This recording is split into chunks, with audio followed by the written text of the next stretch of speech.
13절 한번 같이 한 목소리로 읽겠습니다. 또 너희가 내 이름으로 말미암아 모든 사람에게 미움을 받을 것이라 끝까지 견디는 자는 구원을 받으리라. 아멘. 오늘 우리에게 주시는 하나님 말씀 마가복음 13장 1절에서 13절 말씀으로 말세에 나타날 징조, 이 징조들을 보면서 성도들은 어떤 삶을 살아야 할 것인가, 우리는 어떤 삶을 살아야 할까요? 오늘 말씀에 읽지 않았는데 2절 말씀을 보면 주님께서 제자들에게 내가 이 큰 건물들을 보느냐, 돌 하나도 돌 위에 남지 않고 다 무너뜨려지리라. 이 말씀이 어떤 말씀일까요? 그리고 4절 말씀에 보면은 이런 일이 어느 때에 이런 일이 있겠으며 이 모든 일이 이루어지려 할 때에 무슨 징조가 있사오리까 하면서 예수님께서 그의 대답을 하시죠. 마지막 때, 여기에 이 모든 일이 이루어지려 할 때에, 마지막이 이루어지려 할 때, 끝이 이루어지려 할 때, 그런 뜻이에요.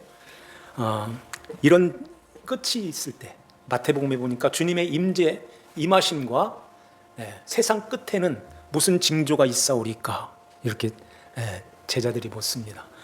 그때 주님께서 여러 가지 마지막 때 일어날 일들을 쭉 말씀하세요. 이렇게 될 때에 너희들은 신앙생활을 이렇게 해야 돼 하고 말씀하시는데, 그럼 어떻게 해야 될까요? 우리 한번 13장 마지막 절을 한번 넣어볼까요? 깨어 있으라. 내가 너희에게 하는 이 말은 모든 사람에게 하는 말이니라. 깨어 있으라 하는 말씀을 하세요. 어떻게 해야 깨어 있는 것일까요? 우리가 지난주에 예수님께서 성전에 들어가서 가르치실세, 오늘은 성전에서 나와서 이렇게 나가실 때 이렇게 가르치신 거예요. 그럼 성전에 들어가서 뭘 가르치셨을까요?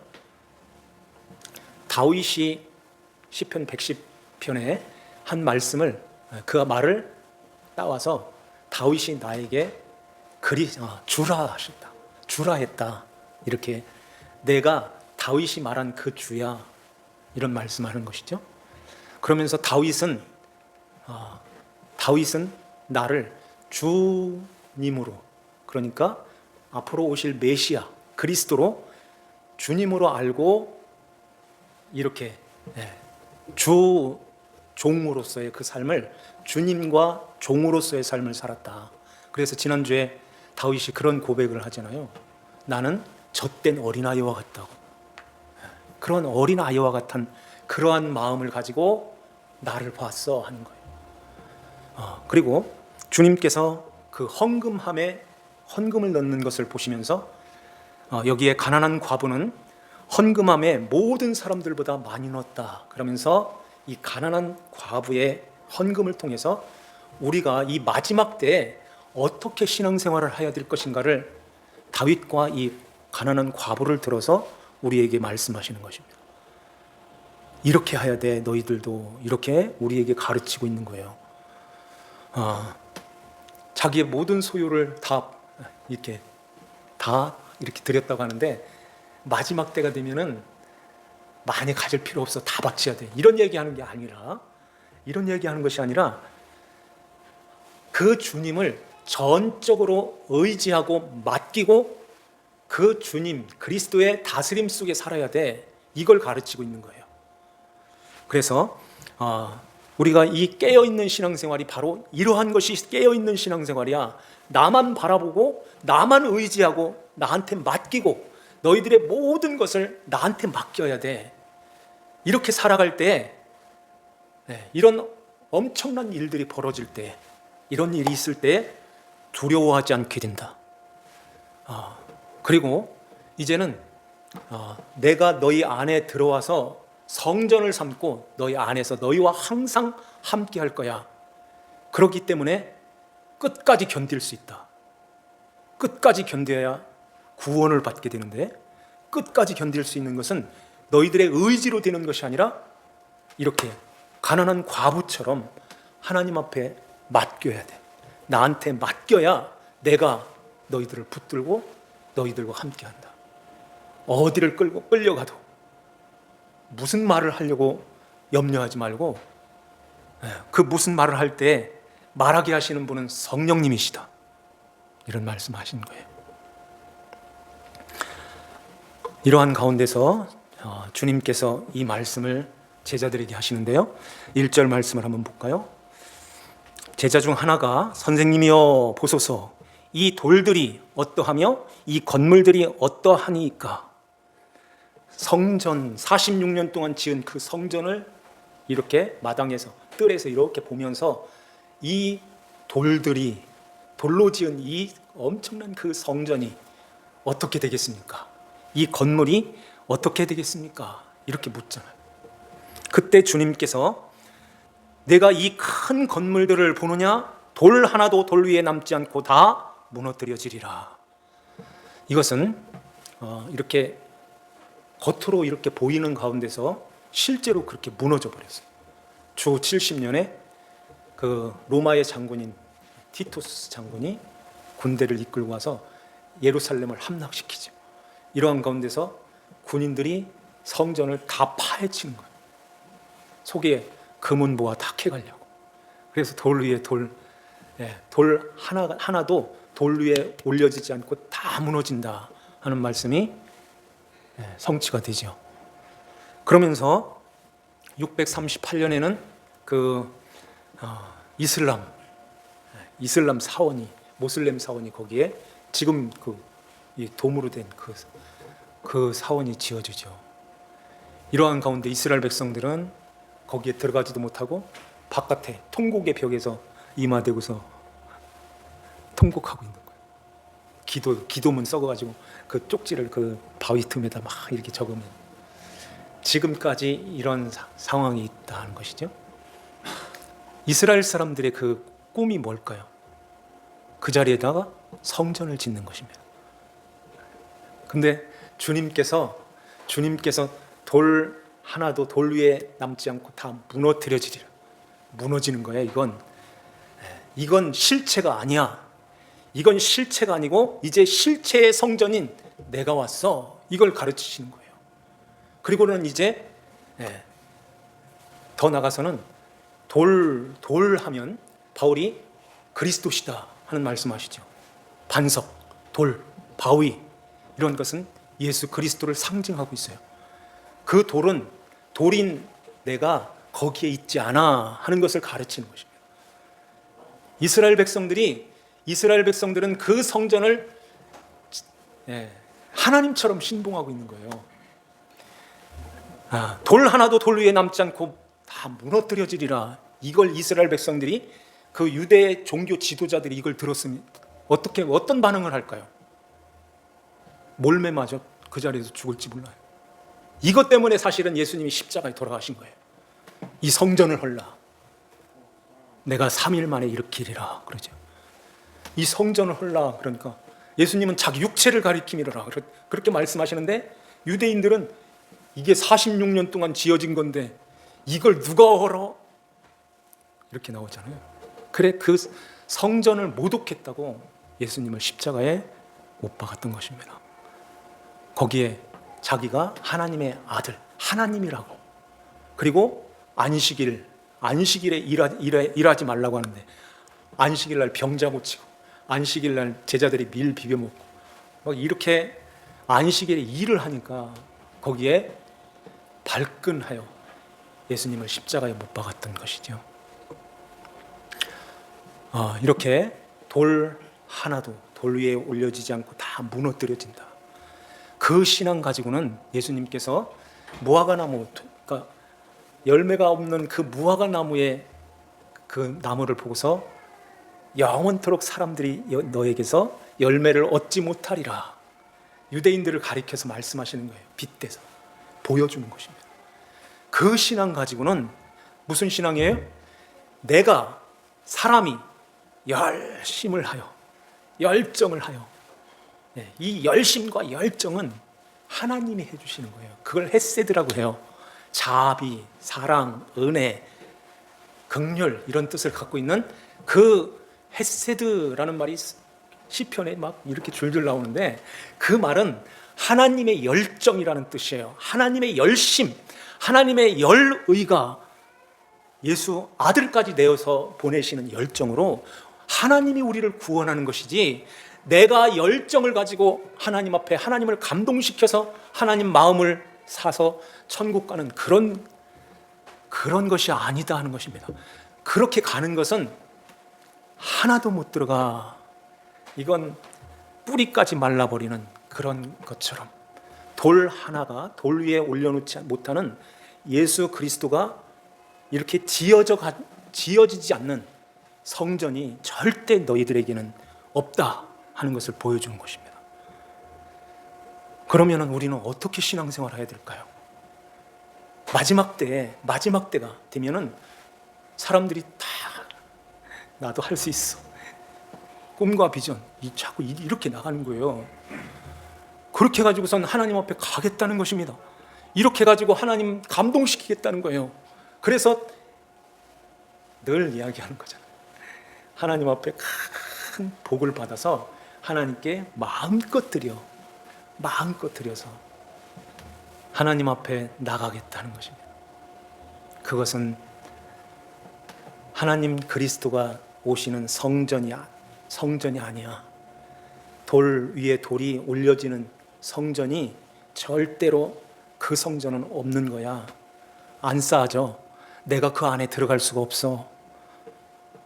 자기가 하겠다는데 예수님이 어떻게 들어오세요? 안 되잖아요. 그래서 주님께서 이 마지막 때에, 우리 인생도 그렇죠. 청년기에서 이렇게 꽃을 피우다가 이렇게 천국으로 가는 그런 모습이 아니라, 청년기를 지나서 중년기로, 노년기로 이렇게 나가는 것처럼, 마지막 때에도 너희들에게 환난이 있다, 이런 말씀하시는 거예요. 사람들이 너희들을 끌어다가 9절 말씀을 보면은, 너희를 공회에 넘겨주겠고 너희를 회당에서 매질하겠으며 나로 말미암아 너희가 권력자들과 임금들 앞에 서리니 이는 그들에게 증거가 되려 함이라. 13절에 너희가 내 이름으로 말미암아 모든 사람에게 미움을 받을 것이다. 그래요. 이런 일들을 예수님 이름 때문에 미움을 받는데요. 참 이런 일들이 앞으로 우리 앞에 있게 되는 것은, 그리고 또 7절 말씀에 보면은 난리와 난리의 소문을 들을 때에 두려워하지 말라. 이런 일이 있어야 하되, 그러잖아요. 이런 일이 있어야 된다는 것입니다. 왜 난리와 난리의 소문, 난리와 난리, 민족이 나라를 대적하여 일어나는 이런 일들이 왜 마지막 주님이 오실 그때, 주님께서 임하실 때 세상 끝에는 무슨 징조가 있습니까? 이렇게 물을 때 왜 주님이 오시는 그 시점에서 이런 엄청난 일들이 벌어질까요? 이런 일이 있어야 하되, 그래요. 누구를 위해서 있어야 될까요? 성도들을 위해서. 그렇습니다. 우리를 위해서. 그래서 이렇게 꽃으로 활짝 핀 상태에서 끝나는 게 아니라, 이게 엄청난 환난 속에서, 이게 그래서 과부의 마음을 주는 거예요. 우리 안에 과부의 마음, 가난한 과부, 주님밖에 없어요. 그걸 다 드리는 거예요. 주님밖에 없어요잖아요. 이게 자기 모든 소유를 이렇게 드리는, 주님밖에 없어요. 내일 주님이 해줘요. 주님밖에 없어요. 이 심정을 가지고 마지막 때에 이렇게 살아, 우리에게 이 말씀을 가르치시는 거예요.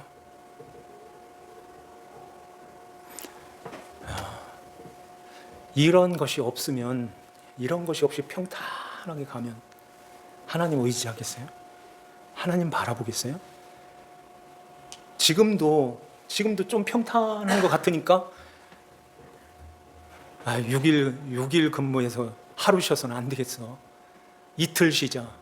이제 더 나가서는 기계가 다 하는데, 컴퓨터가 다 하는데, 뭐 로봇가 다 해주는데 우리는 한 3일 정도 쉬자. 자꾸 2주의로 가는 거예요. 이렇게 많이 쉬고 많이 여유, 여가, 돈 이런 것들이 이렇게 주어질 때 사람들은 어떤 마음을 가질까요? 그러니까 유럽의 교회들이 텅 비는 것입니다. 노인들만 20명, 30명, 젊은 아이들은 영 하나도 없어요. 없다는 거예요. 제 말이 아니라 어린 아이들까지 다 노세, 젊어서 노세 이쪽으로 가는 것입니다. 그러면 하나님 아버지가 보실 때 어떻게 해야 되겠습니까? 그러니까 작년에 40도까지 올라가는 거예요. 우리가 겪어왔잖아요. 봤잖아요. 뉴스를 통해서 들었잖아요. 21도가 최고, 그 정도가 이렇게 평균 여름 날씨인데 그 배로 올라가니까 어떤 할아버지가 부채 막 붙이면서 30도만 됐으면 좋겠어 이러잖아요. 그러한 것들이 이제 이렇게 자꾸 이렇게 하나님이 흔드시는 거예요. 화재, 산불을 통해서. 지진이 여기 보니까 곳곳에 지진이 있어 기근이 있으며 기근이 있으리니 이는 재난의 시작이니라 그러죠. 지진을 한번 인터넷에서 한번 열어봤는데 지금 5월달에 지진이 5.1 이상이 몇 번 일어났을까요? 20번. 5.0, 5.1이면 막 건물이 막 흔들리잖아요. 이 흙벽돌로 지은 그런 집들은 무너진다는 것입니다. 6.1, 6.0 이상은 13번. 5월달 한 달에 7.1, 7.4, 7.7 세 번 일어났습니다. 전 세계에서 그걸 통계를 해가지고 거기다 기록을 해놨더라고요. 이렇게 많이 횟수가 이렇게 종종 많은 지진이 일어난 적이 있었나요? 이렇게 큰 지진들이 일본에만 6번 일어났어요. 5월달에 이런 일들이 이제 벌어지는 것입니다. 우리나라도 어딘가 충북인가요? 어디서 4점 어디예요? 그렇게 지진이 일어났습니다. 보온인가요? 거기. 그래서 이런 지진과 기근, 전쟁이 일어나니까 그 우크라이나 이 전쟁이 일어나니까 거기 곡창지대라고 그래요. 그러니까 곡물값이 막 뛰고 이러한 엄청난 일들이 일어나는 것은 재난의 시작이다. 그래요. 이제 시작됐어. 계속 나팔을 주님이 부르시는 거예요. 계속. 어떻게 살아야 될까요? 그냥 두려워하면서 우리나라에도 이거 닥치면 어떡하지? 이거 두려워하면서 살아요? 주님께서는 두려워하지 마라 이런 말씀하세요. 먹을 것과 마실 것과 입을 것을 염려하지 마라 이렇게 말씀하셔요. 그 대신에 이 가난한 과부의 심정을 가지고 정신 차리고 나만 바라보고 나만 의지하며 살아야 돼. 마지막 때 주님이 이쪽으로 몰고 가시지 먹고 마시고 즐겨 괜찮아 이쪽으로 몰고 가시나요?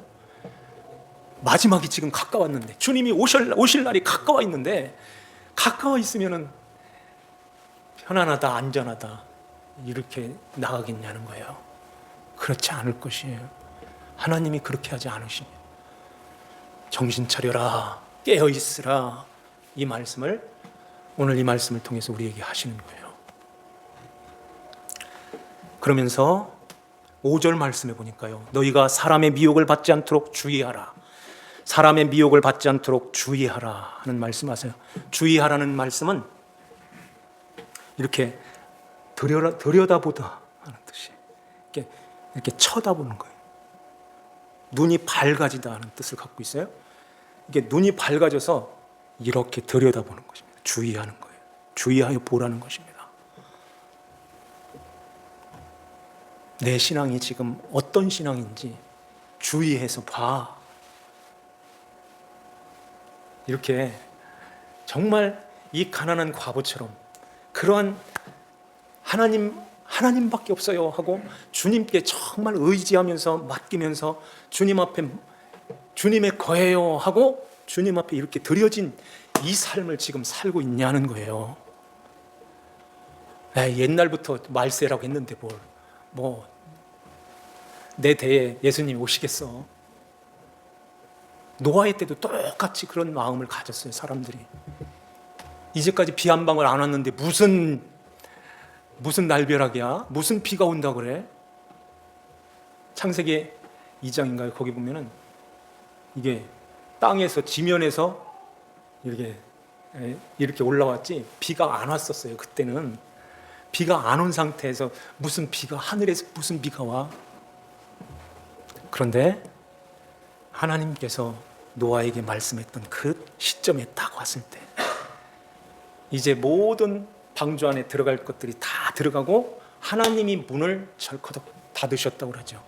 그리고서는 7일이 지난 거예요. 닫았는데도 비가 안 오니 이게 어떻게 하겠어요?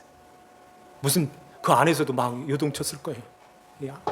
며느리하고 그 아들들이 갇혔는데 왜 비가 안 오지? 그런데 7일이 지나고 비가 오기 시작하는데요.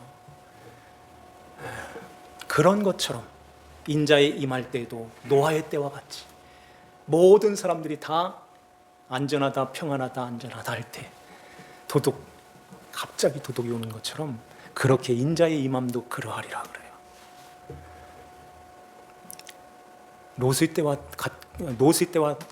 그때와 같이 인자의 임함도 이와 같으리라 그래요. 여기에 사람의 미혹을 받지 않도록 주의하라. 많은 사람이 내 이름으로 와서 이르되 내가 그라하여 많은 사람을 미혹하리라 그러죠.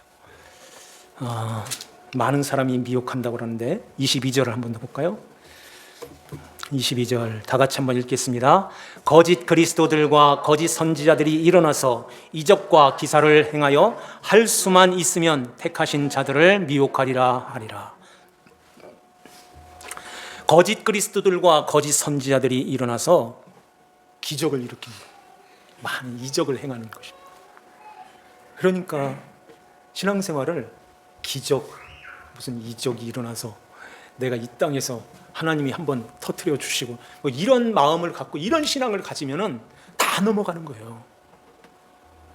왜 이런 미혹을 받지 않도록 주의하라고 주님이 이렇게 당부하며 간곡하게 우리에게 말씀하실까요? 이것은 우리의 중심이 예수 그리스도 주님 앞에서 바르게 서라는 것입니다.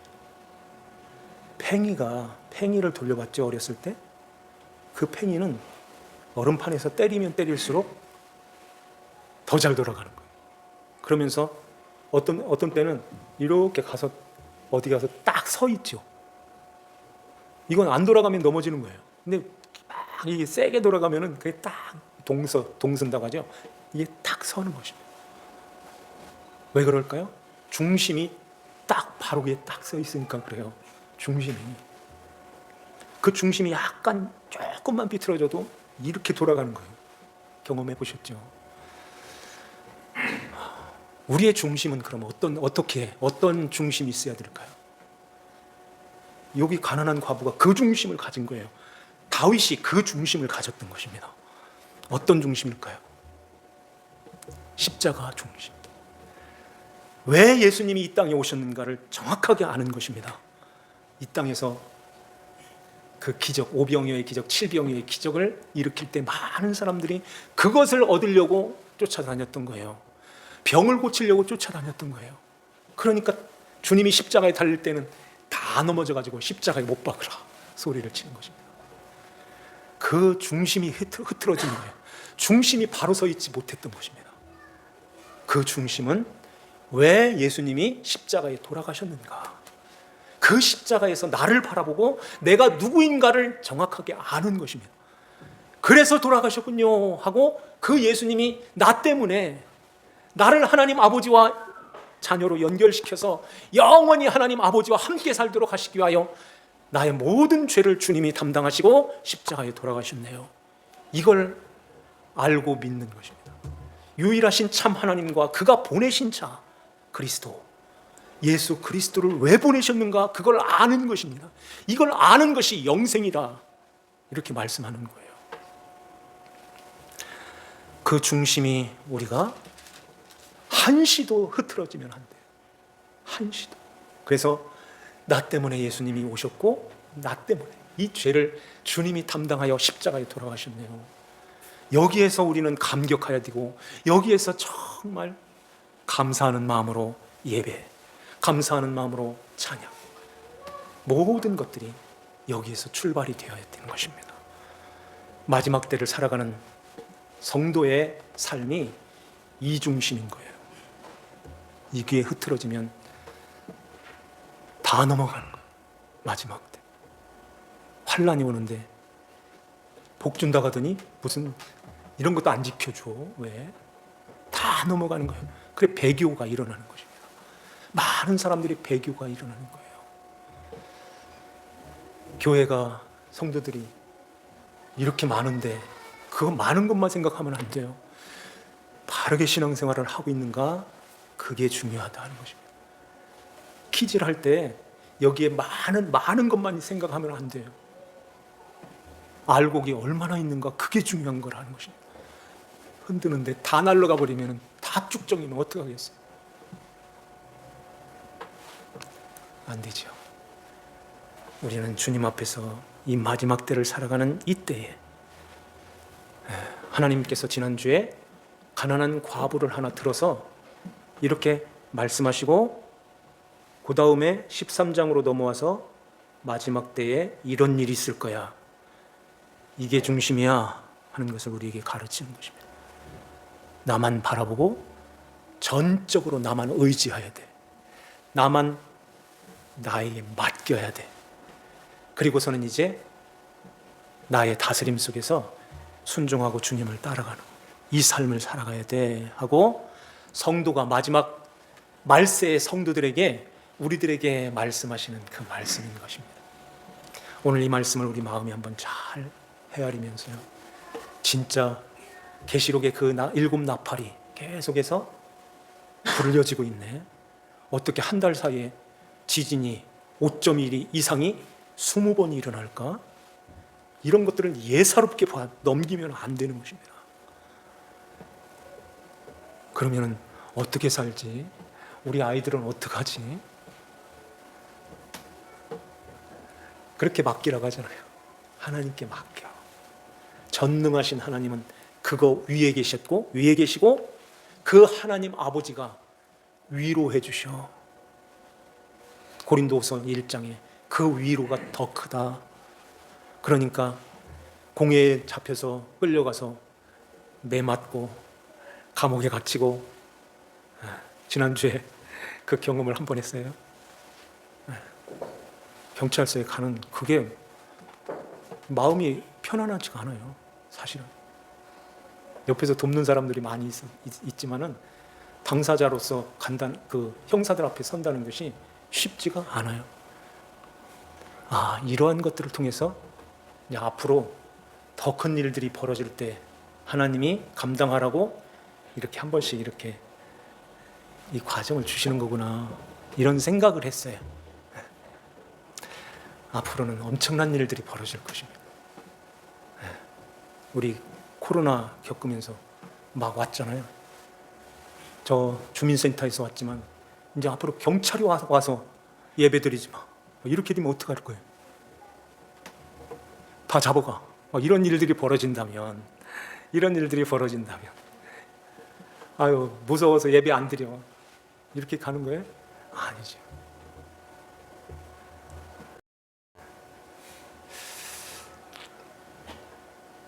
우리는 하나님만 바라보고 하나님만 의지하면서 끝까지 견뎌야 되는 것입니다.